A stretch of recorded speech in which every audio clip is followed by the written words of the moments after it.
Jake Malija u Nico Drescher, żewġ żgħażagħ ta' 14-il sena, intanżlu biex jirrappreżentaw lil pajjiżna fil-Kampjonat Ewropew tal-Ibburdjar fl-Slovenja. Iż-żewġ żgħażagħ ġejjin minn Birżebbuġa Sailing Club u Malta Young Sailors Club. Ilhom mindu kellhom biss 10 snin jipparteċipaw f'diversi avvenimenti lokali u internazzjonali. Fl-ewwel jum tal-kompetizzjoni dan l-istazzjon tkellem ma' Jake.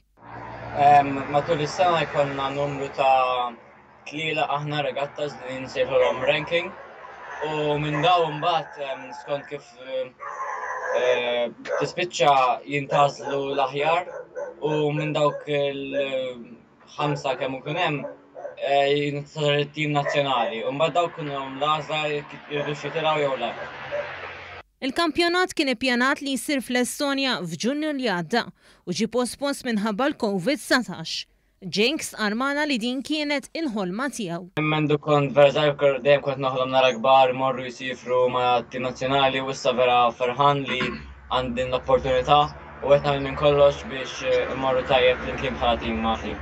Il-coach tagħhom Ivan Valizev li ilu jħarreġ diversi żgħażagħ għal dawn l-aħħar 10 snin spjega kif dan il-kampjonat huwa kruċjali għal Nico u Jake e kif seru it-titri għal karriera sportiva tagħhom.